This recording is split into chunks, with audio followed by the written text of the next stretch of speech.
बोलो श्री ब्रह्माणी मात की जय। ओम स्वस्ति श्री गणेशाय नमः, श्री सरस्वत्यै नमः, श्री वेद पुरुषाय नमः। गणनाथ सरस्वती रवि शुक्र बृहस्पति पंचेतां संस्मरे नित्यं। वेदवाणीं प्रवर्तयेत्। गुरुर्ब्रह्मा गुरुर्विष्णुः गुरुर्देवो महेश्वरः। गुरुः साक्षात् परब्रह्म तस्मै श्री गुरवे नमः। जय द्वारिकाधीश। दरेक महानुभावों ने जय द्वारिकाधीश। आपल्या परिवार द्वारा आयोजित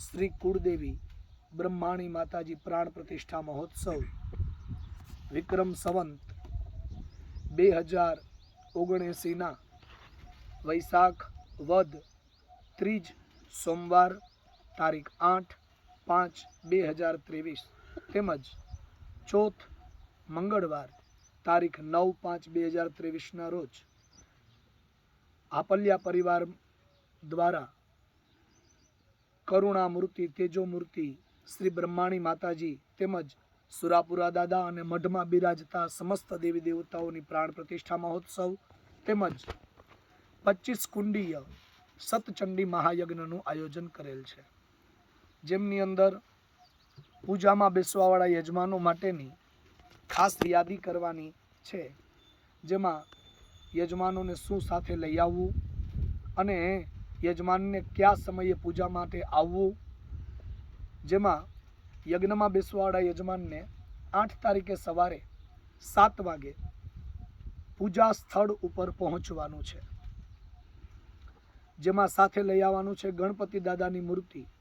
આપણા ઘરની મંદિરની અંદર જે પૂજા થતી હોય એ રિદ્ધિ સિદ્ધિ અને ગણપતિ જે પણ હોય એમને વ્યવસ્થિત વસ્ત્રમાં પેકિંગ કરી સારી રીતે એમને તમારે અહીંયા લઈને આવવાનું છે। એ ગણપતિ દાદાની પૂજા યજ્ઞ દરમિયાન બ્રાહ્મણો દ્વારા વિધિપૂર્વક થશે। યજ્ઞ પૂર્ણ થશે પછી એ જ ગણપતિના મૂર્તિ આપને પુનઃ પાછું આપવામાં રહેશે અને એ આપને મંદિરમાં સ્થાપિત કરવાની રહેશે।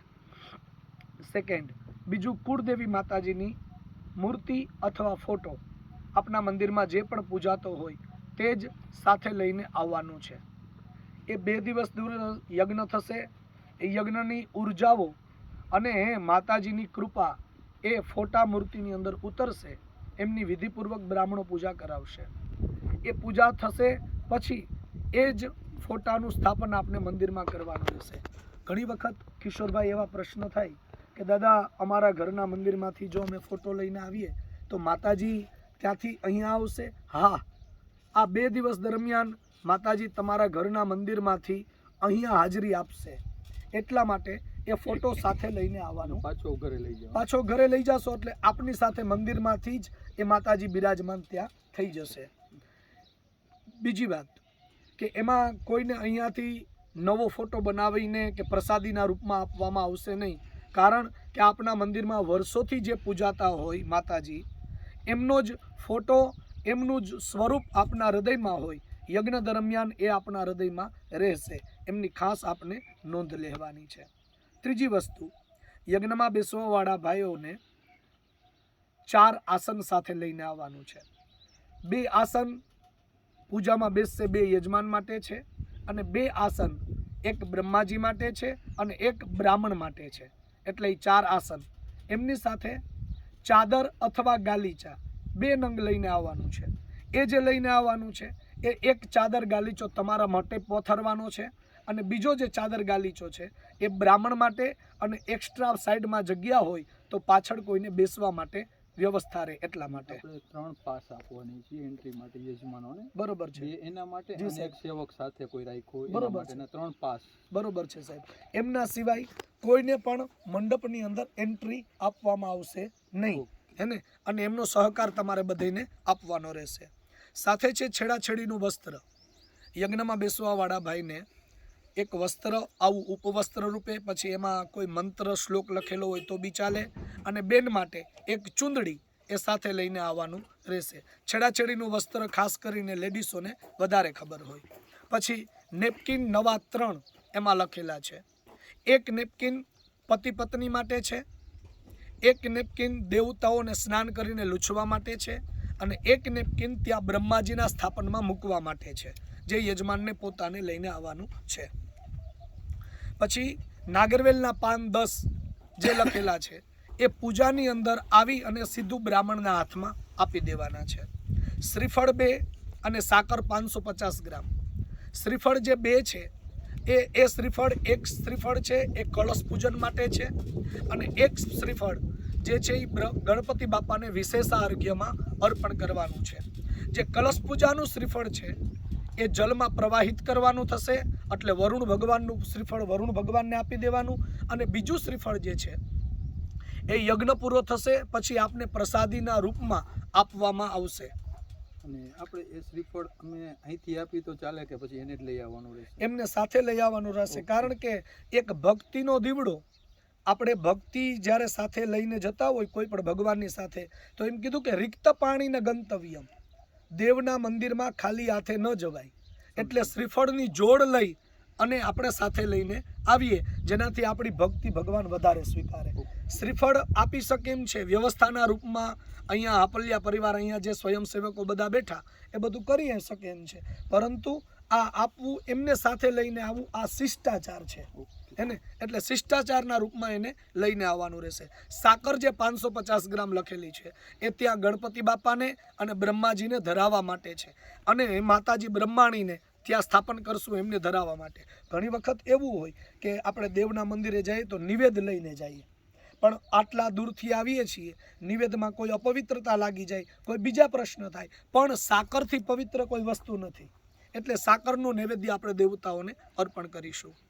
પછી લખેલું છે સ્ટીલની થાળી 4, વાટકી 6, સ્ટીલની ચમચી 5, સ્ટીલની ડીશ 4, સ્ટીલની તપેલી 1 અને ત્રાસ 1. આ જે વસ્તુ લખેલી છે એ આપને સાથે લઈને આવવાનું છે, એટલા માટે કે અદલા બદલી ન થઈ જાય. બીજી વાત, સવારે આવશો એટલે ભૂદેવને તમારે આપવાનું છે, સાંજે ક્રમ પૂરો થશે એટલે ભૂદેવો તમને પરત કરી દેશે, જે સાફ કરીને તમારે ફરીથી બીજા દિવસે સવારે લઈ આવવાનું રહેશે. માનો કે એમાં અહીંયા હિરેનભાઈ આદિ કોઈ પણ બ્રાહ્મણો અથવા તમારા યજમાનો એવી વ્યવસ્થા કરે કે ભાઈ થાળી વાટકીને બધું અમે પૂરું પાડશું, તો એ વસ્તુ તમને જો કહેવામાં આવે તો નથી લઈને આવવાનું, અથવા તો લઈને આવજો. પછી તાંબાના 2 લોટા લખેલા છે એ આપણે સાથે લઈને આવવાના છે, આપના ઘરની અંદર હોય તે.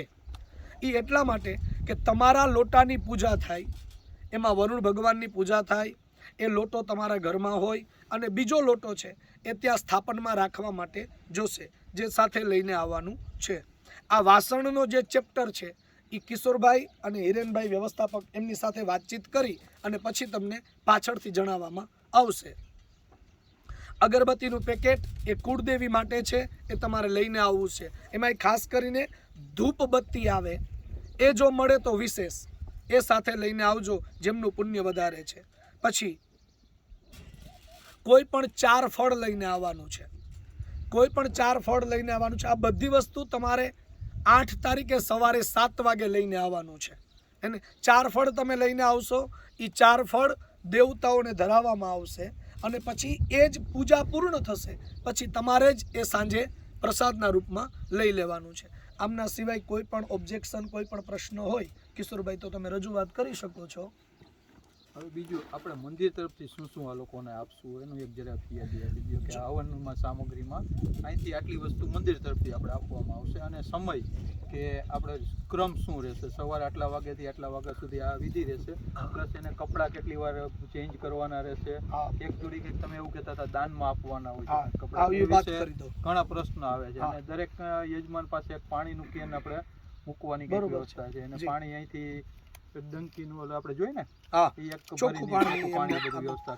હવે પ્રથમ દિવસ વૈશાખ વદ 3 ને સોમવારે તારીખ 8/5/2023 ના રોજ સવારે દીપ પ્રાગટ્ય થશે મહાનુભાવના હાથે, સવારે 7:25 કલાકે, જેમાં દરેક બ્રાહ્મણોની હાજરી હશે, મુખ્ય કાર્યકર્તાની હાજરી હશે.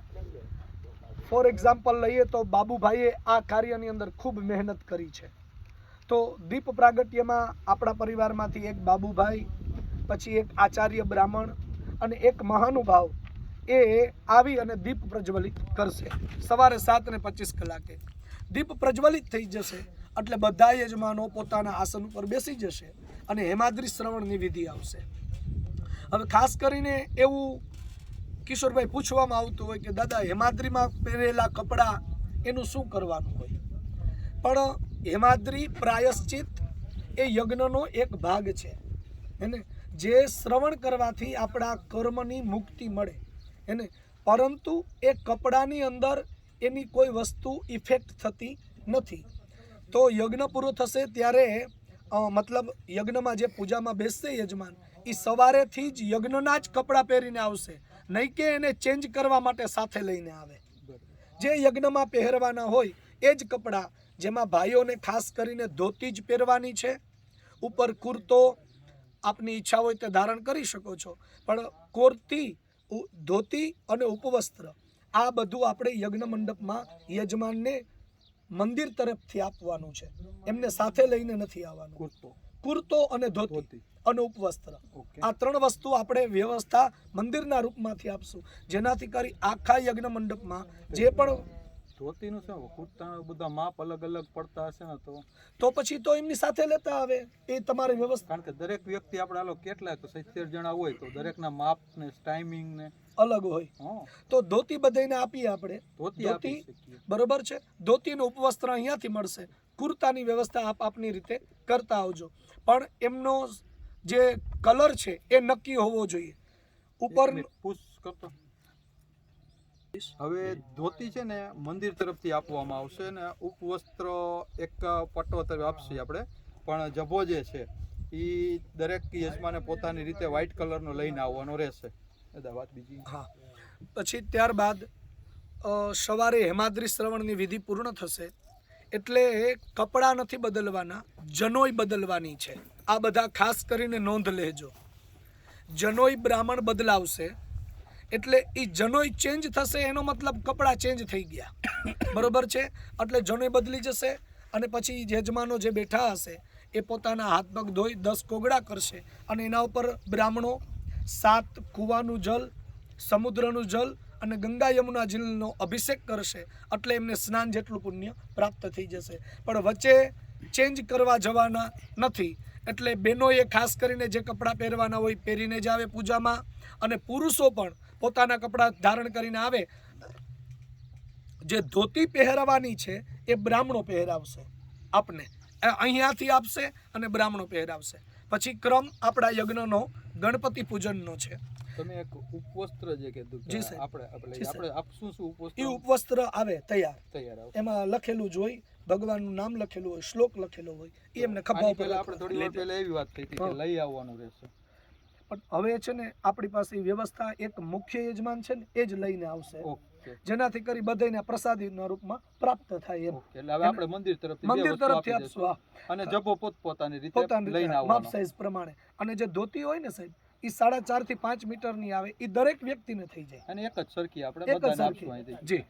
પછી ગણપતિ દાદાની પૂજા છે સવારે 9:15 એ પૂજાનો ક્રમ પૂરો થશે એટલે સીધી આપણે મૂર્તિ નગર યાત્રા માટે અહીંયાથી પ્રસ્થાન કરીશું. અને નગર યાત્રા માટે જે લોકોની ઘરે કુંવારિકા છોકરીઓ દીકરીઓ હોય જી સાહેબ, એને ચણિયા ચોરી પહેરી આપણે કીધેલું છે કે અહીંયા દરેક વ્યક્તિઓને છોકરીઓને અહીંયા લઈ આવવાની છે અને એના હાથે આપણે દરેક સામૈયા કરવાના છે. જી સાહેબ. ને પછી સામૈયા લઈને આવવું જ પડે, સામૈયા પોતાના લઈને આવવાનું. એટલે તમે જરાક વ્યવસ્થિત તમારી રીતે સમજાઈ ગયો. અને એમાં સંજયભાઈ કરીને આપણે એક પરિવારના છે. જી સાહેબ. દરેક વ્યક્તિને એને યથાશક્તિ કવર આપશે અને મંદિર તરફથી જે કાંઈ આપવાનું આપણે મંદિર તરફથી એને પ્રસાદી રૂપે આપશું. સામૈયા પૂર્ણ થઈ જશે. સામૈયા ત્યાંથી આપણી જે રૂટ આપણે નક્કી કરેલો હશે, થોડું ઘણું ચેન્જિંગ આપણે રૂટમાં લઈશું, બરોબર. અને માતાજીના સામૈયા થઈ જશે એટલે બેન્ડ વાજા સાથે બહુ ગાજતે વાજતે અને આંખો બંધ થઈ જાય ત્યાં સુધી યાદ રહેશે એવો આ યજ્ઞ થશે. એને લાઈફ ટાઈમ જિંદગીમાં તમને આ વસ્તુ યાદ રહેશે કે એવી પ્રતિષ્ઠા થઈ, ન ભૂતો ન ભવિષ્યથી. આ યજ્ઞ કોઈ સામાન્ય યજ્ઞ નથી. 100 વર્ષમાં એક જ વખત આ યજ્ઞ થાય છે કિશોરભાઈ. એને પ્રાણ પ્રતિષ્ઠા યજ્ઞ વ્યક્તિ યજમાને એક જ વખત બેસી શકે અને બ્રાહ્મણે એક જ વખત કરી શકે. અને પહેલી વસ્તુ તો એ કે જે બેસવાવાળા યજમાનો છે એ બધા ખૂબ ભાગ્યશાળી જીવ છો કે જેણે માતાજીએ નક્કી કરેલું છે આપણે કહીએ ને કે ભગવાનના બાગના આપણે બધા પુષ્પ છીએ, પણ એ ઈશ્વરે જે નક્કી કરેલા પુષ્પ હોય ને એ જ ભગવાનના ચરણ સુધી પહોંચી શકે. પૂજામાં બેસવાવાળા યજમાનો એ બધા એ છે કે જે ઈશ્વરે નક્કી કર્યું છે એ પૂજામાં બેસશે. જી સાહેબ, તમે કંઈક કહેવા માંગતા હતા? હા, સમયની અંદર આપણે જે રૂટ છે જી સાહેબ. એ આપણે નક્કી થઈ ગયું બરાબર. ત્યારબાદ આપણે જે કળશ છે આ બધી વિધિ છે એની એ લોકોને હવનમાં બેસવાનું છે કે એને શું છે? એ 3 વ્યક્તિ હોય, એક ધજાવાળા, એક બીજા વ્યક્તિ હોય આપણે કળશવાળા. તો એ લોકોને આપણે હવનમાં આપણે છે ને શોભાયાત્રાનો ક્રમ છે ને નગરયાત્રામાં, એમાં બધા યજમાનોને આપણે સાથે લઈને એ જશું, તો જશે બરોબર? એટલે બસ પછી પૂર્ણ થશે પછી જ એ યજ્ઞ લોકોને હવનમાં બેસાડવા તો જોશે ને આપણે. પહેલા સ્ટાર્ટ યજ્ઞ થશે. ચાલો. નથી કેતો જી સાહેબ. હવનની અંદર એ લોકોના નામ આપણે શેમાં લખ્યું? ધજામાં ને કળશમાં. હા, બરાબર. એટલે હવનની અંદર તો આપણી યાદીમાં એનું નામ હોય તો ઠીક છે ને, લખાયું હોય તો. ન હોય તો એને આપણે હવન કુંડમાં તો બેસાડવા જ પડે. એમના માટે આગળનો હું ક્રમ તમને સમજાવું છું. એટલે એનો એક હા, ટૂંકા કરવાનો આખું હોય તો કઈ બરાવી દઉં. પછી વૈશ્વદેવ સંકલ્પ, નાંદી શ્રાદ્ધ, આચાર્ય આદિ, બ્રાહ્મણ પૂજન, વાસ્તુ પૂજન, સ્થાપિત દેવતા આહવાન, પુંચ ભૂસંસ્કાર પૂર્વક અગ્નિ સ્થાપન, ગ્રહ સ્થાપન, આ બધો ક્રમ બપોર પછીના સત્રમાં રહેશે. પછી સાયમ પૂજા, આરતી અને પ્રસાદી સાંજે 6:45 સમથિંગ આપણો યજ્ઞ સાંજે 7:15 વાગ્યાની આસપાસ અહીંયા પૂર્ણ થશે. હેને? નહીં કે બપોરે આપણે બધા છૂટા થઈ જશું કે નગર યાત્રા પૂરી થઈ ગઈ એટલે બધા પ્રસાદ લઈને છૂટા, કે એમ નહીં. આખો દિવસ યજ્ઞ ચાલુ રહેશે સાંજ સુધી. અને રાત્રિના સમયે આપણે ભગવાનની કૃપાથી રાસ ગરબાનો પણ પ્રોગ્રામ રાખેલો છે અને સન્માન સમારોહ પણ રાખેલો છે. ડાયરો, લોક ડાયરો, અને સંતવાણી, સંતવાણીનો પ્રોગ્રામ છે સરસ મજાનો, હાસ્ય પ્રોગ્રામ, બરોબર છે. એમાં સારા સારા નામાંકિતો કલાકારો છે, હેને? એમના નામ તો આપને બધાને ખ્યાલ જ છે પત્રિકામાં. તેમ છતાં પણ ગુણવંતભાઈ ચુડાસમા, પૂજાબેન ગોંડલિયા, અનિલભાઈ પટેલ ને ચંદ્રેશ ગઢવી, આ બધા સારા કલાકારો છે. મતલબ ખૂબ આનંદ કરવાનો છે. આ થયા પછી દ્વિતીય દિવસ સવારે યજમાન પરિવારે એ જ રીતે જે પહેલા દિવસે 7 વાગે પહોંચવાનું છે એ બીજા દિવસે અડધો કલાક મોડા એટલે 7:30 વાગે આપણે અહીંયા પહોંચી જવાનું છે પૂજા મંડપમાં. જે ક્રમ સવારે પ્રારંભ થઈ જશે, જે પ્રમાણે 8 વાગે ચાલુ થયો છે એ જ રીતે 7:30 વાગે તમે આવશો. પછી તમને ધોતી પહેરાવે, ત્રિપુંડ લગાવે અને પૂજાના સ્થળે બેસાડે. એમાં સમય 20-25 મિનિટનો નીકળી જાય. જાગૃતિકરણ, સ્થાપિત દેવતા, પ્રાતઃ પૂજન સવારે 8:15 પ્રધાન હોમ, દુર્ગા સપ્તસતી પ્રતિશ્લોક હોમ સવારે 10:15 આપણો લખેલો છે, જેમાં 10-15 મિનિટ વહેલા મોડું થશે યજ્ઞના ક્રમમાં. પણ બહુ સારી રીતે. અને આ પાઠ જે થશે દુર્ગા સપ્તસતી, એમાં આપણું લખેલું છે શતચંડી મહાયજ્ઞ. એટલે બ્રાહ્મણો પાઠમાં બેસશે, યજમાનો એમના સગાવાલા ઇષ્ટમિત્રો જે હોય એ દરેકને એ પુસ્તક આપવામાં આવશે અને એ બધાને એમની સાથે પાઠમાં જોડાવાનું છે. અને એ પાઠમાં બેસનારોને બીજા કોઈ નિયમોનું પાલન કરવાના નથી, પણ એક જગ્યા ઉપર 2 કલાક ઉપર બેસી અને એ પાઠ કરવાના છે. અને યજ્ઞમાં બેસે અને કંઈક મોબાઈલની વાત કરી દીધી, તમે કહેતા હતા બંધ રાખવાનો. હા સાહેબ, જો ભાઈ દરેક વ્યક્તિ, ફોર એક્ઝામ્પલ મારું આપું, આજે સવારથી આ કાર્ય મેં તમારું હાથમાં લીધું છે. આજ સવારથી મારી પાસે ફોન નથી, હેને? એમના સાક્ષીરૂપ આપણા હિરેનભાઈ છે, હેને? કે આજથી મારી પાસે ફોન નથી, હેને? તો એમ નથી કહેતો કે ફોન તમે નહીં રાખો, ફોન તમે રાખો, પણ એક શિસ્તા, એક મર્યાદા, હેને? એમને જાળવી રાખો. યજ્ઞ મંડપની અંદર, ચાલુ પૂજાની અંદર કોઈ પણ વ્યક્તિ કોઈ પણ અગત્યનો ફોન હશે તો પણ ફોનમાં વાત નહીં કરી શકે. મંડપની અંદર કોઈના હાથ ઉપર એમની સાથે એક વ્યક્તિ જેને ત્રીજો પાસ આપવામાં આવશે એ મોબાઈલ સાચવે અને એમના પર્સ વગેરે બધું સાચવે સામગ્રી. એમાં જ અગત્યનો ફોન હોય તો એ વ્યક્તિ બહાર જઈ વાતચીત કરી લે અને આમને ખાલી વાત કરી દે, પણ ફોન ચાલુ યજ્ઞમાં કોઈ વાત નહીં કરી શકે. એમની ખાસ તમારે બધાને નોંધ રાખવાની છે. ફોન કોઈનો વાગવો પણ ન જોઈએ. હું એમ નથી કહેતો કે ફ્લાઇટ મોડમાં રાખો, પણ સાયલેન્ટ મોડમાં તમે રાખો. જરૂરી અગત્યનો ફોન હોય તો સાથે રહેલો વ્યક્તિ બહાર જઈ અને ફોનમાં વાત કરશે. કિશોરભાઈ બરોબર છે ને? અને એમનું કોઈ ખોટું નહીં લગાવે. બીજી વાત, યજ્ઞનો સમય આપણો છે 8 વાગે ચાલુ થશે. 8:15 વાગે કોઈ પણ વ્યક્તિ આવશે તો અમે નહીં કહીએ, પણ અહીંયા સ્વયંસેવકો જે છે, જેમાં ખાસ કરીને બાબુભાઈ છે, તો બાબુભાઈ વગેરે 5 વ્યક્તિઓ આવી અને એ યજમાનને કહી દેશે ભાઈ હવે તમને મંડપમાં એન્ટ્રી નથી. એ તમારે કહેવાનું રહેશે, એમાં સહકાર તમારે અમને આપવાનો રહેશે, હે ને. તો બીજા દિવસનો ક્રમ, અને દરેક કુંડ ઉપર આપણે જે બ્રાહ્મણો હશે, જી સાહેબ, બધા પૂરા સુશિક્ષિત 100% દરેક બ્રાહ્મણો વિદ્વાન, પવિત્ર અને યજ્ઞને જાણનારા હશે, હે ને. એમને શીખવાડવાનું નહીં, એ એના પ્રાંતમાં સારામાં સારા પ્રતિષ્ઠિત બ્રાહ્મણ હશે, હે ને. અલગ અલગ પ્રાંતોમાંથી આપણે બોલાવ્યા છે. આમ તો તમને ખબર છે કે હું ગ્રેજ્યુએટ છું એમ નહીં, મારી સાથે આવતા દરેક બ્રાહ્મણ ગ્રેજ્યુએટ જ હશે, હે ને. એટલે એમાં કોઈ ચિંતા કરવાની, એને શીખવાડવા પડવું કંઈ હશે નહીં. પણ તેમ છતાં પણ એ સ્વયં પોતાની જાતે કાંઈ નહીં કરે, આચાર્ય આજ્ઞા અનુસાર જ એ પાલન કરશે, બરોબર છે. એટલે આપને સુશિક્ષિત બ્રાહ્મણો મળશે, વિદ્વાન, અને એમની સાથે એમના વસ્ત્ર, એમની વાણી એ ખૂબ પવિત્ર હશે. આપની કોઈ ચિંતા કરવાની નથી. શિખર પૂજન, નૂતન ધ્વજારોહણ. હવે આ શિખર પૂજન જે છે, ધ્વજારોહણ છે અને અભિષેક છે, એની અંદર જે દાતાઓએ કલશની અંદર દાન આપ્યું છે, જેની ધ્વજા શિખરમાં દાન આપ્યું છે, એમને આ પૂજા એમના હાથે કરાવવામાં આવશે. આ પૂજા એમને કરાવવામાં આવશે.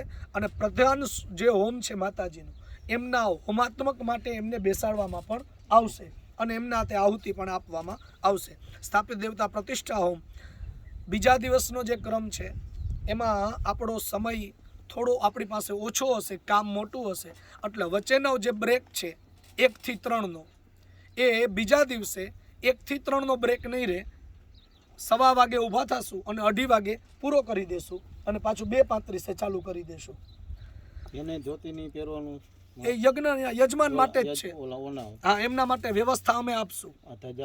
હા, એમને બધાને જે પણ પૂજામાં યજ્ઞમાં બેસવાનું થશે, એમને મંદિર તરફથી ધોતી ઉપવસ્ત્રની વ્યવસ્થા અહીંયા છે જ એક્સ્ટ્રા. એટલે આપણે કોઈ ચિંતા કરવાની નથી.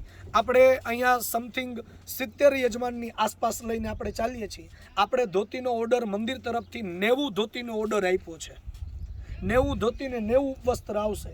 પણ હા, કોઈ પેન્ટ પહેરીને બેસી જશે ને આહુતિ આપી દેશે ને એવું નહીં થાય. કોઈને સારું લગાડવા માટે ધોતી છે, આજે પહેર્યું, બીજે દિવસે એનું એ જ ચાલશે, એ જ ચાલશે. ના, એ બરોબર છે, ચેન્જ નથી કરવાનું. બેનો પોતાના કપડાં ચેન્જ કરી શકે છે અને ઉપરનો કુર્તો પણ ચેન્જ કરી શકો છો તમે. પુરુષો ઉપરનો કુર્તો પણ ચેન્જ કરવો હોય તો કરી શકો છો. પછી ફલ, ગુગલ, સરસવ, લક્ષ્મી, વ્યાહૃતિ, સ્વિષ્ટકૃત, નવાહુતિ, બલિદાન, પૂર્ણાહુતિ સાંજે 5:30 કલાકે. આ થયા પછી નૈવેદ્ય એટલે મહાનૈવેદ્ય. માતાજી મૂર્તિ પ્રતિષ્ઠા થઈ જશે બાબુભાઈ, એટલે પહેલા નિવેદ આખા કુટુંબ પરિવારના સાથે થશે. કોઈ અલગ અલગ નિવેદ કરવાના નથી. યજ્ઞ બાબતના નિવેદ કોઈ અલગ કરવાના નથી. આ યજ્ઞ થઈ જશે બસ, એટલે કાર્ય વિરામ લેશે. જેમાં મહાપ્રસાદના જે દાતા છે એમને પણ આહુતિના ક્રમમાં એમને પણ બેસાડવાના રહેશે. આહુતિના ક્રમમાં એમને પણ પુણ્ય. બીજી વાત કે અન્નપૂર્ણાનું જ્યારે સ્થાપન થઈ જશે ભોજનની, ત્યાં અમે પોતે જ આવશું અન્નપૂર્ણાનું સ્થાપન કરાવવા, અને ત્યાં પણ પૂજા જે મહાપ્રસાદ આપતા હશે એમના હાથે અન્નપૂર્ણાની પૂજાનો આપણે ક્રમ લઈશું. ભૂમિપૂજનના દાતા. જી સાહેબ. હવે એમાં જે ભૂમિપૂજનના દાતા છે ને, એમાં જે જગ્યા ઉપર માતાજીને આપણે બેસાડવાના છે, એ જગ્યા ઉપર માતાજીની આસનની બરોબર નીચે સિંહાસન ઉપર એક નાનકડો એવો ખાડો કરવાનો આવશે. એમાં એક કળશ પધરાવવાનો આવશે. ભૂમિ પૂજા થશે. ભૂમિ, કુર્મ, અનંત એ 3ની પૂજા થશે. એમાં એક કળશનું સ્થાપન થશે. એમાં પંચરત્ન અને પંચધાતુ પધરાવવાના છે, જે આપણે યજ્ઞના દિવસે. એ બધી પૂજા ભૂમિપૂજનના જે મુખ્ય દાતા હોય ભૂમિદાનના, એમના હાથે કરવાનું આવશે. ભૂમિદાન નથી, ભૂમિપૂજન હું સમજી ગયો, પણ એમના જે દાતા છે એ એમના હાથે કરવામાં આવશે. પછી કોઈ પ્રશ્ન? ધ્વજાજીની વાત થઈ ગઈ છે કે જે ધ્વજાજી ચડાવશે એમના જે દાતાશ્રી હશે એમના હશે ધ્વજાજીની પૂજા થશે. એના આખા પરિવારને મંડપની 4 પ્રદક્ષિણા આપવામાં આવશે. મતલબ એમના માટે 1 કલાકની પૂજાનો સમય અલગથી કાઢવામાં આવશે ને એમના હાથે પૂજા થશે. પછી શિખર જેમના હાથે છે, જેમનું દાતા છે, એમના હાથે શિખર જ ચડશે અને 84 કળશથી પૂજા ઉપર અભિષેક થશે. શિખર ઉપર જે અહીંયાથી કળશનો એક એવી સરસ મજાની આપણે ચેન ગોઠવશું કે જે ત્યાં સુધી પહોંચશે એમાં શિખરના ટોચ ઉપર જે દાતા હશે એ હશે ને એમના હાથે એ શિખર ઉપર અભિષેક કરવામાં આવશે. જી સાહેબ. હવે હોમીદાન. બીજું કે આપણે જે લોકો હવનમાં બેસવાના જી. છે, હોમીદાન હવે આ હવનમાં બેસવાથી શું ફાયદો શું થાય આપણે એમ? 4 પ્રકારના જીવનની પીડાઓમાંથી મુક્તિ મળે. આ યજ્ઞમાં જે યજમાન બેસે એમને 4 પ્રકારની શરીરે, સંતાને, કલત્રે અને બાધા. હવે આ યજ્ઞ કોઈ આપણે પીડા માટે તો કરતા નથી, આપણે કોઈ તકલીફ તો છે નહીં, પરમાત્માની કૃપા છે. પણ યજ્ઞનો એવો પ્રમાણ છે, જે રીતે સૂર્ય તમે બહાર અહીંયા ઊભા રહો એટલે સૂર્યને કહેવું ન પડે કે તું મને ધૂપ પ્રકાશ આપ, એ એનો સ્વભાવ છે. એમ યજ્ઞનો આ કૃપા જીવનમાં ઉતરે જ. શરીરની બાધા હોય, શરીરની પીડા હોય તો એમાંથી શાંતિ મળે. સંતાનો મહેનત કરતા હોય, સફળતા ન મળતી હોય તો એમાં એમને ફાયદો મળે. કલત્ર, નાની વાતમાં વતેસર થઈ જતું હોય, ક્રોધ વધારે આવતો હોય તો એમાંથી શાંતિ મળે. અને કોપી બાધા, કોઈ પણ કાર્ય કરતા હોય કિશોરભાઈ તો લાસ્ટ મોમેન્ટમાં કોઈ અટકાવ આવતા હોય તો માતાજીની કૃપાથી એ અટકાવ દૂર થાય છે. બીજી વાત, યજ્ઞથી શું પ્રાપ્ત થાય? કહ્યું કે વિદ્યાવંતમ, યશસ્વંતમ, લક્ષ્મીવંતમ જનમ કુરુ, રૂપમ દેહી જયમ દેહી, યશો દેહી દ્વિષો જહી. વિદ્યાવંતમ, આ યજ્ઞ દ્વારા યજમાનના પરિવારમાં બાધામાંથી તો મુક્તિ થઈ ગઈ, શરીર, સંતાન, કલત્ર અને કોપી બાધા, પણ એમને પ્રાપ્ત શું થાય ભવિષ્યમાં? વિદ્યા. વિદ્યાવંતમ, યશસ્વંતમ, આ યજ્ઞનો યશ એમને પ્રાપ્ત થાય, એમના પરિવારને અને સજ્જનોને, આખા કુટુંબ પરિવારને. નહીં કે ખાલી પૂજામાં બેઠા હોય એને પણ જે આમાં 1 રૂપિયાથી કરી અને 1 લાખ સુધીનું દાન જે કરતા હોય એ દરેકને સરખું જ પુણ્ય પ્રાપ્ત થાય એવો અમે પૂર્ણ પ્રયાસ કરીએ. પણ હા, કીધું ને, રામ જરૂખે बैठ के सबका मुजरा लेख, जैसी जिनकी चाकरी ऐसा उनको दे. સાહેબ, જેણીએ જે સેવા કરી હોય એનું ફળ એમને પોતાનું પ્રાપ્ત થાય. એને જેણીએ આ મંડપની વ્યવસ્થાઓ કરી હોય, 2 મહિનાથી આ સૂતા નથી, 11 મહિનાથી આ મંદિરનું કામ ચાલે છે, 2 વર્ષ થયા, આમ તો 11 મહિનામાં, પણ આવું સરસ મજાનું ભવ્ય મંદિર બનાવ્યું તો સાહેબ કોઈ વ્યક્તિ તો જોવા નથી જતું કે આ કોણીએ કામ કર્યું એને, પણ એણીએ જે સેવા કરી છે એ સેવા કોઈ વ્યક્તિ એની નોંધ લે કે ન લે, પણ માં બ્રહ્માણી એ જોવે છે. અને જેણીએ જે શક્તિ પ્રમાણે આપ્યું એ પ્રમાણે પુણ્ય, આપણે કહીએ કે ગર નાખીએ એવું ગયડું થાય. એને જેણીએ જે શક્તિ પ્રમાણે યોગદાન આપ્યું હશે માતાજી એને ફળ આપશે. અધિકસ્ય અધિક ફલમ, આ નિયમ છે. અધિકનું અધિક ફળ છે, વધારેનું વધારે ફળ છે. આ યજ્ઞ ચાલુ છે, આપણે આમાં તમે બહુ નોર્મલ ચાર્જ રાખ્યું છે. પહેલી વાત તો કિશોરભાઈ, મેં પૂછ્યું કે બાબુ બાપા કે કોઈ તમારા પરિવારને ભાઈ કેટલા આમાં દક્ષિણા કઈ રીતે આપશે યજમાનો, કઈ રીતે પોતાનું યોગદાન, તો તમે એમ કીધું કે 5000 રૂપિયા. 5100 રૂપિયા એટલે શું કહેવાય એમ? આમ ભલે બધાને પુણ્ય મળે પણ 5100 રૂપિયા એટલે ખરેખર તો બ્રાહ્મણની દક્ષિણા ન થઈ. એને તમારી બાજુમાં બ્રાહ્મણ બેસે છે એની દક્ષિણા તમે પૂરી નથી કરી એને, એનાથી વધારે તમને 3 દિવસ સુધી આ 2 દિવસ સુધીના યજ્ઞમાં બેસવા મળે છે. ખરેખર તમારા ઘરે નોર્મલ તમે યજ્ઞ કરતા હોવ ને તો એમાંય તમને 15000 રૂપિયાનો ખર્ચો આવે. તમે નોર્મલ ખાલી માતાજીનો યજ્ઞ તમારા ઘરે કરો, વાસ્તુ યજ્ઞ કરો તો 15000 રૂપિયાનો ખર્ચો તમને મિનિમમ. આ જગ્યા ઉપર તો થાય નહીં પાછો, આ જગ્યાએ મઠમાં તો થયો જ નથી, આપણા ઘરે થયો. આપણા ઘરે એ નોર્મલ યજ્ઞ થાય. આ તો મહાયજ્ઞની વાત છે, પણ આપણે કોઈ પાસેથી કંઈ જોતું નથી. તમારા પરિવારે કીધું કે દાદા, પણ એક યાદ રાખવાનું, પંછી પીએ ના ખૂટે ના, પંછી પીએ ખૂટે ના, સરિતા કેરો નીર, ધર્મ કીએ ધન ના ખૂટે, સાહિતા કરે રઘુવીર. માતાજી યજ્ઞમાં જેને બેસાડે છે એમને ભગવાને કૃપા કરી હોય અને 2 રૂપિયા કદાચ વધારે આપે તો કોઈનો વાદ વિવાદ નથી કે આણીએ આપ્યા એટલે આને આપવા જોશે, પણ તમારા હૃદયમાં પરમાત્મા બેસી જાય અને માતાજીનો હુકમ થાય તો તમને પણ હું કહું છું, તમારા વ્યવસ્થાપકોને બધાને, કે તમારે એ સ્વૈચ્છિક રીતે સ્વીકારી લેવાના. એને કે ભાઈ આ માણસને 5 રૂપિયા વધારે આપવા છે તો એ સ્વૈચ્છિક રીતે સ્વીકારી લેવાના. પણ હા, યજ્ઞ મંડપની અંદર કોઈ પણ બ્રાહ્મણને કોઈ પણ જગ્યા ઉપર કોઈ પણ વસ્તુ તમારે ધરાવવાની નથી, આમાં લખેલું છે તે. એના સિવાય દક્ષિણા આદિ રાજીપાથી તમે 2 રૂપિયા તમારે બ્રાહ્મણને આપવા હોય તો સ્વૈચ્છિક રીતે તમે આપી શકો છો. ઓલા ખૂણે નખાય ન્યા તમે એ આપીને મકાનના ખૂણે ત્યાં એમ કહો કે અમે બ્રાહ્મણને આટલા રૂપિયા આપ્યા હતા મંડપ તો બાયણે. તમારે આપવાના થતા નથી. પણ હું એમ કહેવા માંગુ એ છું, વનકો બાયણે જવા દેવું બાયણે. આ 5,000 રૂપિયા યજ્ઞની તમે જે નક્કી કરી છે, ખરેખર તમને ધન્યવાદ દેવો જોઈએ, અને વ્યવસ્થાપકોને બધાને ધન્યવાદ દેવો જોઈએ, દાતાશ્રીઓને ધન્યવાદ દેવો જોઈએ. 5,000 રૂપિયા એ 2 દિવસનો યજ્ઞ. અને ઘણા એવો પ્રશ્ન પૂછે છે કે 7 તારીખે અમારે આવવાનું છે કે નહીં હા. આ યજ્ઞમાં બેસવું હા. હોય. તો એમાં 7 તારીખે કોને જો આવવાનું? 7 તારીખે જે યજ્ઞમાં બેસશે એમાં મુખ્ય યજમાન જે બેસવાના હશે કિશોરભાઈ, એ જ જોડીને બેસવાનું થશે. બાકી સેવા માટે જેને આવવું હોય એ આવી શકે છે કાંઈ. એમના માટે માતાજીના દરવાજા ખુલ્લા છે. આજે અને બધાને ખરેખર એક વસ્તુ હું જરા કહું છું, એક વસ્તુનું હું ધ્યાન દોરવા માંગુ છું. અમે આ વ્યવસ્થા કરી છે, આજનું તૈયારી કરી છે.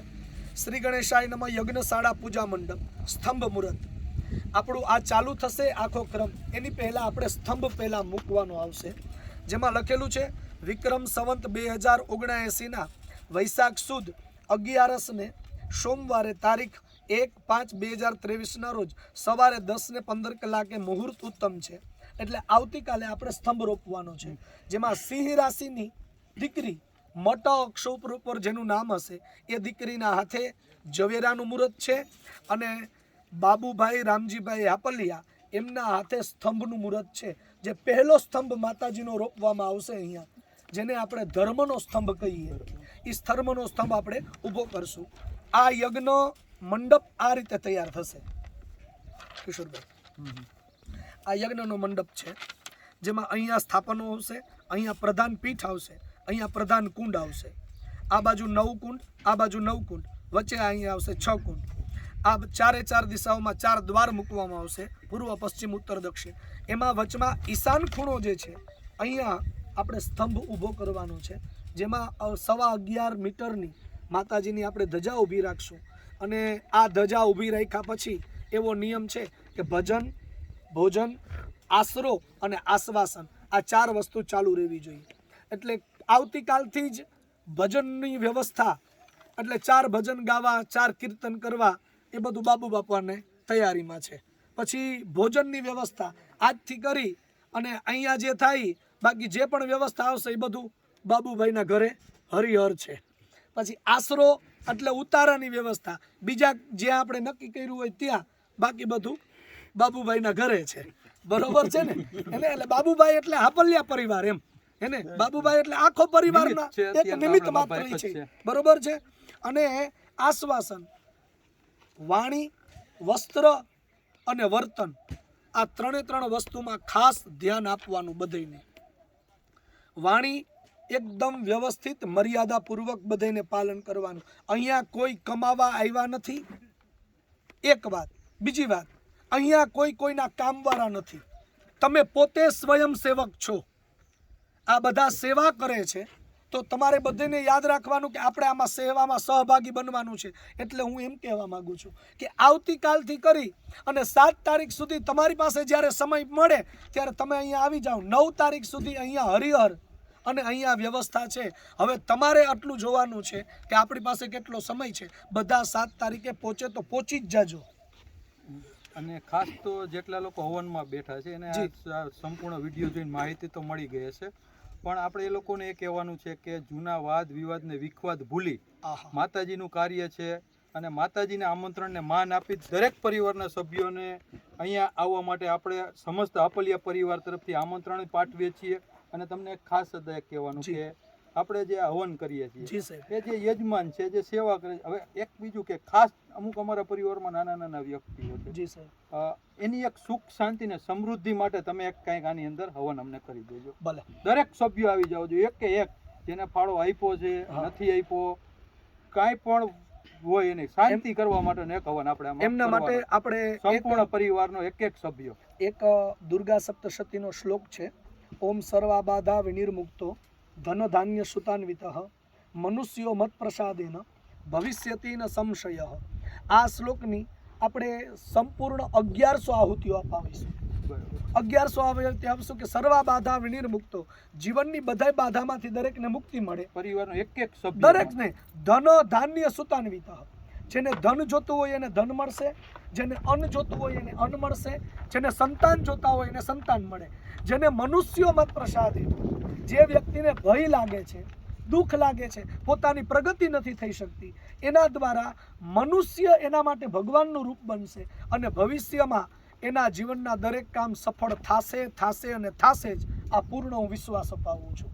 આ યજ્ઞ દ્વારા હાપલિયા પરિવારના જીવનમાં આટલું બધું સુખ મળશે, આટલી બધી સંપત્તિ મળશે અને આટલું એનું કીર્તિ ફેલાશે. સાહેબ, આ યજ્ઞ ચાલુ થશે ને પછી સૌરાષ્ટ્ર ગુજરાતની અંદર ચર્ચાનો વિષય હાપલિયા પરિવાર હશે. બોલો જય દ્વારકાધીશ. હે ને? બીજી વાત કે આ યજ્ઞ પૂરો થયો પછી 9 તારીખે યજ્ઞ પૂર્ણ થયો અને 10 તારીખનો સવારનો સૂરજ જે ઉગશે એ હાપલિયા પરિવાર માટે સોનાનો સૂરજ ઉગ્યો હશે. એ વાતનો હું વિશ્વાસ અપાવું છું. શાસ્ત્રીજી મહેશભાઈ લાબડિયા તરફથી બધાને જય દ્વારકાધીશ, બધાને જય માતાજી. બધા વતી આમંત્રણ નિમંત્રણ આપું છું. વિડીયો થોડોક મોટો થયો છે એ મને ખબર છે, પણ એનું ખોટું નહીં લગાડતા. સમય લઈ અને બધા સાંભળજો, ધ્યાન આપજો, સહભાગી બનજો. અને ક્યાંક એવું લાગે કે થોડીક અવ્યવસ્થાનો ભાગ રહ્યો છે અને થોડીક ઉણપ રહી છે તો સાહેબ યાદ રાખજો, આપણે અહીંયા મજા કરવા માટે નથી આવતા, આપણે આનંદ કરવા માટે આવીએ છીએ, આપણે પુણ્ય કમાવા માટે આવીએ છીએ. અને પુણ્ય જેને કમાવવું હોય એને તકલીફ પડે. આપણામાં કહેવત છે કે ભક્તિ એ તો ખાંડાની ધાર, હે ને? ભક્તિ એ તો ખાંડાની ધાર. ભક્તિ કરે એને થોડીક તકલીફ પડે, ભક્તિ રે કરે એને રાખ થઈને રહેવું, છોડી દેવા અંતરના અભિમાન. આ શબ્દને યાદ રાખજો. પોતપોતાનું માન સન્માન અભિમાનને થોડુંક દૂર રાખી અને સેવક બનીને આવજો, જેનાથી કરી કાર્ય સફળ થાય. વિશેષ કંઈ કેવું હોય તો ભૂમિદાન આપ્યું હોય જી સાહેબ, એના માટે અમે જે પૂજા કરાવશું ને ભૂમિ પૂજન, એ સમયે એમને બોલાવશું અને ભૂમિદાનના સંકલ્પ કરાવશું. અને જે રીતે બલિરાજાએ 3 ડગલા ભગવાનને પૃથ્વી આપી અને અર્પણ કર્યું ને જેવું બલિરાજાને પુણ્ય મળ્યું એવું બલિરાજા રૂપે એને પુણ્ય પ્રાપ્ત થશે. અને એમને અમે એ કહેશું, એ સંકલ્પ આવશે કે આજથી હવે આ ભૂમિ તમારી નથી, આ ભૂમિ રાજા રામની હતી, આ ભૂમિ તમારી આજ દિવસ સુધી હતી. આજથી આ ભૂમિનો હકદાર કે કોઈ માલિક નથી. આ બધી ભૂમિ આ નગરની છે અને આ બ્રહ્માણી માતાજીની છે. એના માટે દાનનો સંકલ્પ આવશે. એટલે કોઈ ચિંતા નહીં કરતા. બહુ સરસ. હજુ તો પ્રારંભ થયો છે. આ તો ટેલર છે. આપણે જે વ્યવસ્થાના ભાગરૂપે આપણે 5100 રૂપિયા લઈને આ લોકોને હવનમાં બધાને બેસાડ્યા છે. વ્યવસ્થાના ભાગરૂપે આપણે પૈસા લઈને બેસાડ્યા છે એની સેવા માટે. પણ હવે જે લોકોએ કાંઈ ફંડ ફાળો આપણે હવનમાં બેઠા નથી તો એ લોકો માટે આપણે કોઈ હવન કુંડ રાખી અને આહુતિ પરિવારના એક સભ્ય અંદર દઈ શકે, એક આહુતિ ભલે આપે, તો એવી કોઈ વ્યવસ્થા થઈ શકે એમ હોય તો થઈ શકશે. એમના માટે એક આપણે આ યજ્ઞ મંડપની બાજુમાં જે ઉત્તર દ્વાર આવશે ને, ઉત્તર દિશાની અંદર આમાં આપણે મૂકેલો છે દ્વાર. ઉત્તર દ્વાર જ્યાં કુબેરનો ભંડાર છે, ઉત્તર દિશાની અંદર જ્યાં કુબેરનો વાસ છે, ત્યાં આપણે એક અલગથી કુંડ બનાવડાવશું બીજા દિવસે, યજ્ઞના પહેલા દિવસે નહીં, બીજા દિવસે. અને ત્યાં દરેકના હાથે જેની ઈચ્છા હોય, પછી કોઈ પણ વસ્ત્રમાં હોય એને ટૂંક સમયમાં બીજાનો વારો આવે એ રીતે સમયસર 2-3 પહેલા ઊભું થઈ જાય. પહેલા આપણે એમને ચાંદલો ચોખા કરી અને બ્રાહ્મણ બેસાડશું, એમના હાથે કાંડું બંધાવશું. ચાંદલો ચોખા કરી કાંડું ના, ઈ જે પણ હશે ને સિવિલ ડ્રેસમાં પોતે એમાં જ ઈ ત્યાં બેસી બ્રાહ્મણના હાથે ચાંદલો ચોખા કરાવી અને કાંડું બંધાવીને ત્યાં બેસશે. બ્રાહ્મણો ત્યાં બેસ્યા હશે, ઈ બ્રાહ્મણ બધા એમને 11 આહુતિ અપાવશે. એનાથી ઓછી એ નહીં, એનાથી વધારે પણ નહીં. પછી નાનો માણસ હશે તો એ આટલી જ, અને પછી મોટાનો મોટો ટોચનો અધિકારી હશે તો એમને 11 જ આહુતિ. અને યજ્ઞ દરમિયાન અધિકારી પદાધિકારીઓને તમે આમંત્રણ નિમંત્રણ આપો, મહાનુભાવોને, સંતો મહંતોને, વિદ્વાનોને, આપની જેની ઈચ્છા હોય એ બધાને બોલાવો, અહીંયા પગલાં પડાવો અને આપણું કાર્ય સફળ કરીએ. ખાસ પરિવારના દરેક લોકોને આપણે એવી અપીલ કરીએ છીએ કે તમે પણ આવો. તમે ભલે હવનકુંડમાં બેઠા નથી પણ તમારા હાથે પણ આપણે આહુતિ દેવડાવશું અને તમને પણ આનું એક યશ પૂન મળે એવી આપણે તૈયારી કરશું. જય દ્વારકાધીશ, જય દ્વારકા, જય માતાજી. બોલો બ્રહ્માણી માત કી જય. જય દ્વારકાધીશ.